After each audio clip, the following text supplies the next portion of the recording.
لله رب العالمين غوث اعظم ومن بيسر سما مدد قبلتي مدد كعبتي ما مدد بغداد بلا استاد کشتی مدد دنیا معینتی چشتی قادری امرائے غوث اعظم کی سنم دمد شیخ محمد رضا معطب عالم کی سنم اعلیٰ حضرت فضل بریلوی علی احمد رضوان کیا رکھو نشاط فرماتے ہیں صبح و طیبہ میں ہوئی بڑھتا رواڑا نور کا صبح و طیبہ میں ہوئی بڑھتا رواڑا نور کا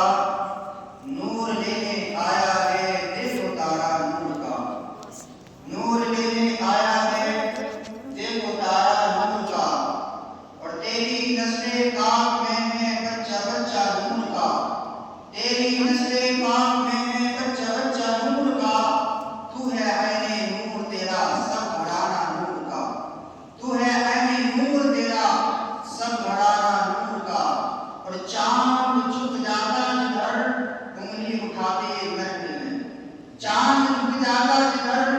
انگلی اٹھاتے مہد میں یا بھی چلتا تھا اشاروں پر کھلونا نور کا یا بھی چلتا تھا اشاروں پر کھلونا نور کا آئیے سبھی ملاقات عزت محبت کے ساتھ اپنے آقا ببولا حضور تاجدار مدینہ نعمت الوسینہ جناب احمد مجتبی محمد مصطفیٰ صلی اللہ تعالی علیہ وسلم کی بارگاہ بے پناہ میں درود و سلام کا نذرانہ عقیدت پیش کریں پڑھی والنواسی اللہم صلی علی سیدنا وعلی آل سیدنا ومولانا محمد مبارک وسلم صلاۃ و سلام علیک یا رسول اللہ یا حبیب اللہ صلی اللہ تعالی علیہ وسلم برادر اسلام جیسا کہ آپ اور ہم سب جانتے ہیں کہ ہمارے سروں پر ربیع الاول شریف کا ماہ مبارک سایہ فکر ہے یہ وہ ماہ مبارک ہے کہ جس ماہ مبارک کی 12 تاریخ کو خاتم النبیین سید المرسلین جناب احمد مجتبی محمد مصطفیٰ صلی اللہ تعالی علیہ وسلم کی تشریف آوری ہوئی جن کے صدقے میں اللہ رب العزت نے پوری کائنات کو بنایا اس نبی آخر الزمان حضرت محمد مصطفیٰ صلی اللہ تعالی علیہ وسلم اسی ماہ مبارک کی 12 تاریخ کو صبح و صادق کے وقت حضرت آمینہ کے یہاں پر آپ تشریف لائے اور ہم سب بخوبی جانتے ہیں کیونکہ حدیث پاک میں بھی آتا ہے صحابی رسول حضرت جابر رضی اللہ تعالی عنہ نے بارگاہ مصطفیٰ میں ایک مرتبہ سوال کیا یا رسول اللہ اللہ رب العزت نے سب سے پہلے کس چیز کو پیدا فرمایا صحابی کا عقیدہ ہے صحابی کا عقیدہ یہ ہے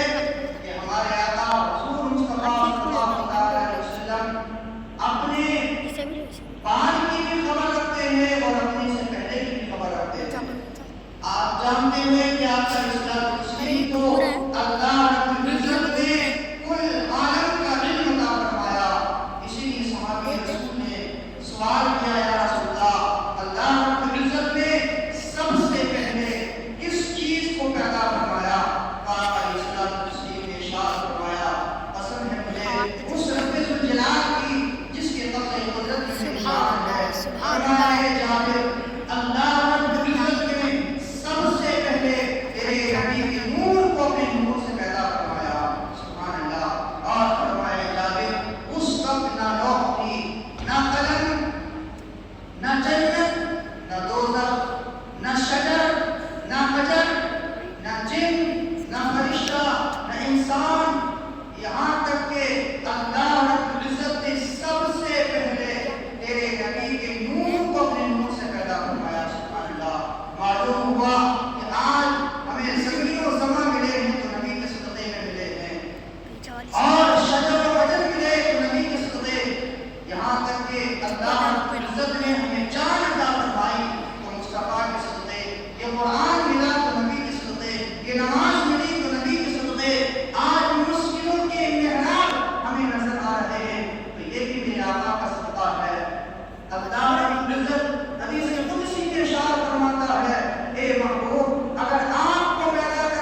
دنیا کے لیے نہیں، اسی عالم کے لیے نہیں، بلکہ اللہ رب العزت نے اپنے محبوب کو سارے عالمین کے لیے رحمت بنا کر کے بھیجا۔ اسی لیے شاعر کہتا ہے وہ ہر عالم کی رحمت میں کسی عالم میں رہ جاتے، وہ ہر عالم کی رحمت میں کسی عالم میں رہ جاتے، یہ ان کی مہربانی ہے کہ یہ عالم پسند آیا، یہ ان کی مہربانی ہے کہ یہ عالم پسند آیا۔ برابر اسلام وہی بارہ اب ہمارے سامنے ساتھ ہونے والی ہے، چند دن اور باقی ہیں، لہذا ہمیں چاہیے کہ ہم ربیع الاول کی پوری تیاری کریں۔ اور اس کی تیاری کیا ہے؟ اللہ رب العزت نے جب اپنے محبوب کو اس دنیا میں بھیجا، حضرت آمنہ فرماتی ہیں کہ جب میرے انور عزت پیارے آقا حضور صلی اللہ علیہ وسلم کی تشریف آوری ہوئی، حضرت آمنہ فرماتی ہیں کہ جب سرکار مدینہ صلی اللہ علیہ وسلم کی تشریف آوری ہوئی تو میں نے 3 جھنڈے دیکھے، میں نے 3 جھنڈے دیکھے، ایک مشرق کی طرف، ایک مغرب کی طرف، اور تیسرا جھنڈا خانہ کعبہ کی چھت پر دیکھا۔ سبحان اللہ۔ اور یہ جھنڈے کس نے لگوائے؟ اللہ رب العزت نے۔ اور لگانے والے کون؟ حضرت جبریل امین سید الملائکہ۔ حضرت جبریل امین نے سرکار کی آمد کے بعد 3 جھنڈے نصب فرمائے۔ تو جھنڈے لگانا یہ جبریل امین کی سنت، اور جھنڈے لگانا یہ خود رب کائنات کی ادا ہے۔ اس لیے ہمیں چاہیے کہ ہم اپنے گھروں پر سرکار کی آمد سے قبل اپنے گھروں پر جھنڈے لگائیں، اپنے گلی کوچوں کو سجائیں، اپنے محلات کو سجائیں، اپنی مساجد، اپنے مدارس کو سجائیں، گلی کوچوں کو سجائیں۔ یہ سرکار کی آمد پر جو ہم شروع سے محمدی نکالا کرتے ہیں اور اپنے گلی کوچوں کو سجاتے ہیں، یہ کس کی سنت ہے؟ آؤ ہم قرآن و حدیث سے پوچھیں۔ جب اللہ رب العزت نے اپنے محبوب کو پیدا کرنا چاہا تو اپنے محبوب کو ڈائریکٹلی نہیں بھیجا اس دنیا میں، بلکہ اپنے محبوب کو بھیجنے سے پہلے اللہ رب العزت نے حضرت آدم کو پیدا فرمایا۔ حضرت آدم علیہ السلام اس دنیا میں تشریف لائے، اور اس کے بعد حضرت آدم علیہ السلام کی پیشانی کے اندر نور محمدی صلی اللہ علیہ وسلم جلوہ افکن تھا۔ حضرت آدم سے اس کائنات کو وجود بخشا، اور حضرت آدم کے بعد یہ کے بعد دیگر انبیاء و رسول آتے رہے، لیکن ہر نبی یہی کہتے رہے کہ ہمارے بعد میں جو نبی آئیں گے، ہمارے بعد میں جو خاتون نبیین آئیں گے، جن کے صدقے میں کل کائنات کو بنایا گیا ہے، وہی ذات محمد ہے کہ جن کے صدقے میں تمام انبیاء و رسول کو پیدا کیا جائے گا۔ سبحان اللہ۔ حضرت آدم آئے تو نبی کا تذکرہ کرتے ہوئے، اس کے بعد دیگر انبیاء و رسول آئے، انہوں نے سرکار کے قصیدے پڑھے، یہاں تک کہ حضرت موسیٰ علیہ السلام نے اللہ کے رسول صلی اللہ علیہ وسلم کا تذکرہ اور ذکر کیا، حضرت عیسیٰ علیہ السلام نے اللہ کے محبوب کا ذکر کیا، تذکرہ کیا، اور حضرت عیسیٰ علیہ السلام نے پھر یہ اعلان کر دیا، اے لوگوں اب میرے بعد میں جو نبی آنے والے ہیں وہی تمام نبیوں کے سردار ہوں گے، وہی نبی ہوں گے جن کے صدقے میں کل کائنات کو بنایا گیا ہے۔ تو اللہ رب العزت نے اپنے محبوب کو بھیجنے سے پہلے کم و بیش 1,24,000 انبیاء و رسول کو بھیجا، اور وہ سرکار کا تذکرہ کرتے رہے، پھر بھی اللہ رب العزت نے نہیں بھیجا۔ پہلے اللہ رب العزت نے اپنے محبوب کو بھیجنے سے پہلے زمین کا فرش بچھایا، آسمان کا شامیانہ لگایا، اور پھر اس آسمان کو سجانے کے لیے اللہ رب العزت نے اسی آسمان کے اندر ستاروں کی گنگنیں لگا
ولادت کا ذکر کرتے ہوئے اپنے غریب کوچوں سے جلوس محمدی کی شکل میں نکلے اور اپنی غلامی کا ثبوت دیتے ہوئے نظر آئے. اور حضرات محترم،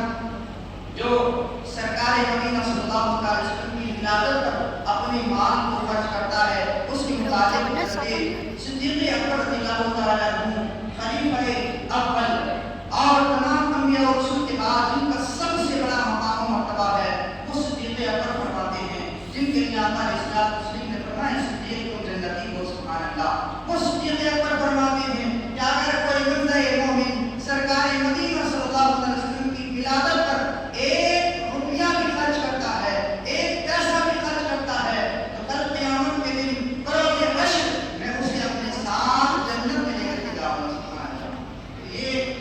سرکار مدینہ صلی اللہ علیہ وسلم کی ولادت پر ذکر کرنے کے فضائل ہیں. لہذا ہم بھی جلوس محمدی میں شرکت کریں، لیکن اس بات کا ہم خیال رکھیں کہ جب ربیع الاول شریف کو ہم جلوس میں نکلیں تو کسی بھی طرح کی کوئی خرافات ہمارے درمیان نہیں ہونا چاہیے. کسی بھی طرح کے اگر مثال کے طور پر کوئی تبرک تقسیم کرنا چاہتا ہے تو اس کے بہت سارے طریقے ہیں کہ آپ ان کو پنی کی تھیلی میں پیک کر کے اور لوگوں تک پہنچائیں تاکہ اس کی بے حرمتی نہ ہو اور اس کو چھال کر کے نہ دیں. بڑے ادب و احترام کے ساتھ میں بیٹھ کر کے انتظام کر سکیں تو بیٹھ کر کے آپ اس تبرک کو تقسیم کر دیں، اور اگر بیٹھ کر کے وہاں پر تقسیم کرنے کا جو ہے موقع نہ ہو تو آپ پولیتھین میں پیک کر کے اس تبرک کو دوسروں تک پہنچائیں اور یہ تلقین کر دیں کہ آپ اس کو بیٹھ کر کے تناول کریں یا اپنے گھر لے جا کر کے آرام سے بیٹھ کر کے تناول کریں تاکہ اس رزق کی بے حرمتی نہ ہو اور ہم بڑے ہو کر کے کھاتے ہوئے نظر نہ آئیں. کیونکہ اگر ہم جلوس محمدی میں نکل رہے سرکار کی ولادت میں اور کام ہم شیطانی کر رہے تو پھر یہ ہم صحیح معنی میں جو ہے عاشق رسول